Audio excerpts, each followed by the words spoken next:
Okay, this is it. Last example for this particular unit. It is a big unit, but we've kind of come to the end here. It's example 28. So I'm going to point out a couple things here now. Would you like to see if you could try it on your own? This one's a little bit more straightforward in some ways because you do have a formula, a chemical equation. So you're provided the formulas and it is already balanced. And so something for the test is if you see coefficients already in place, you can assume that it's balanced, all right? But if there aren't there, you got to check, right? Like you can't just assume that I gave you something balanced. You have to check. So example 28, very similar to example 27. You will see things like this on the test, very, very similar, either like 27 or like 28. So on example 28, we've got milliliters here and molarity. Okay, so we got volume and molarity of this chemical here. And then it's titrated, so there's that key word, right? Titration. And it was titrated with the sulfuric acid. Now, it says that they used 15.2 milliliters. They want to know concentration. So when you see the word concentration, they are asking you for molarity. So there's only two versions of this problem. There's the version we worked where you had 2 molarities and you are looking for a volume, or like in this situation where we're given a slightly different combination where we have 2 volumes and only 1 molarity, okay? And then you're looking for the other one. So it sets up the same way. So let's go ahead and write the information down, and we're going to have the sodium hydrogen carbonate, and that's going to be 25 milliliters. I'm just going to convert it over. It's the same thing. It's 25 milliliters, and it's 0.100 molarity.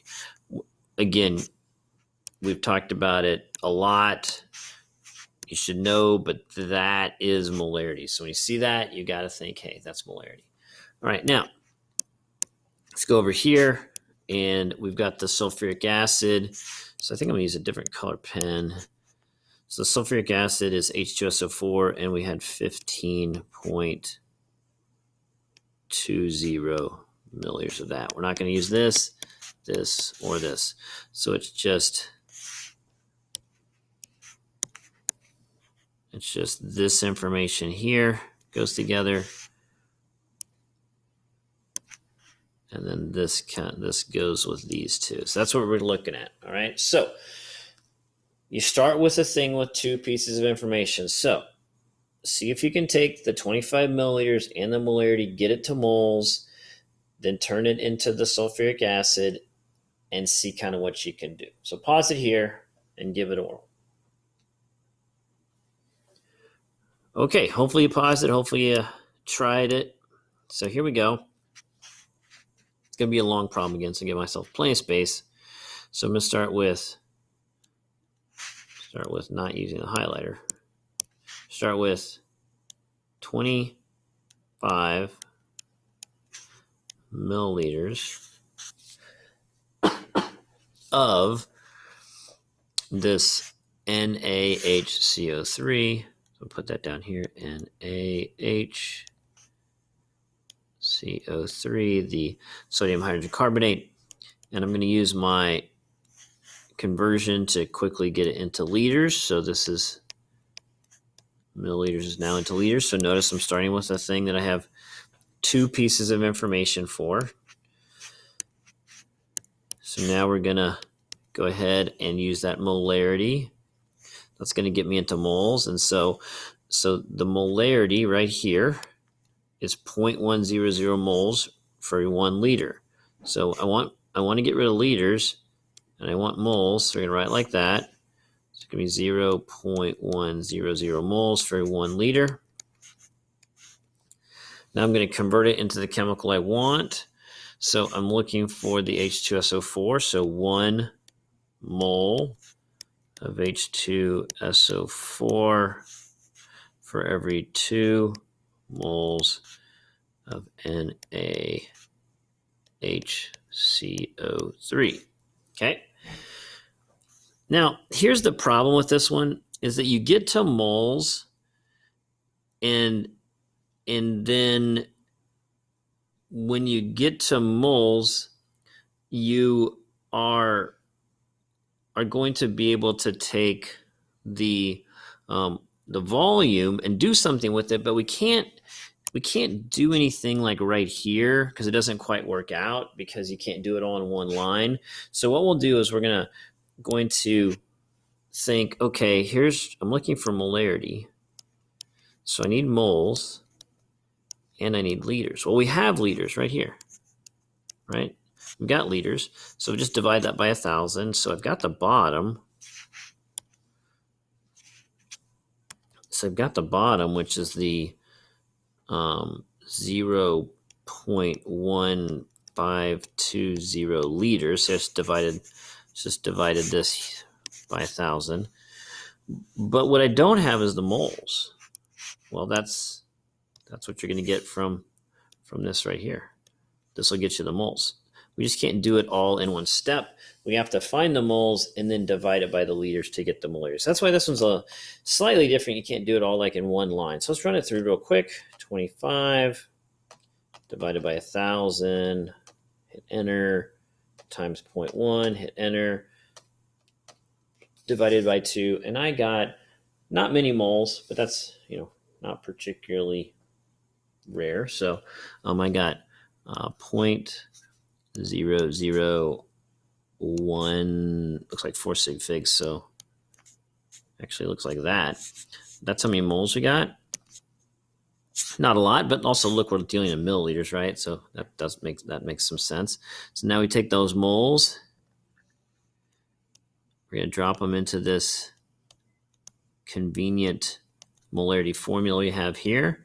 So it's going to go 0.001250, and that's moles over liters, and that is molarity. So let's run it through and let's figure out how concentrated this was. So divided by 0.1520, and I get a very, very, very, very dilute solution of wait a minute, I gotta check my math real quick. I think I made a little mistake there.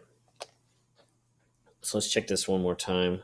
25 divided by 1,000 times 0.1 divided by 2. Okay, good.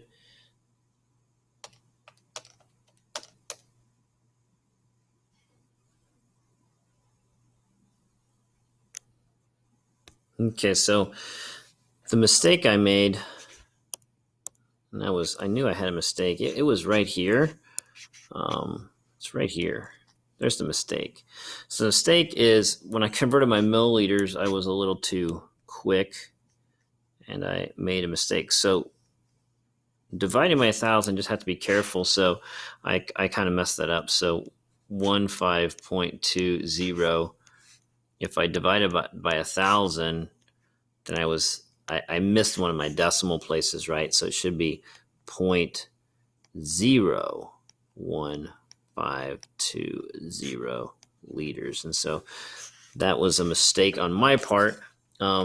But I caught it, and that's one of the things you do have to be kind of careful with this much math. But I will say, like on a test, if you're showing all your work and you made a little mistake like that, I would not even take a point off.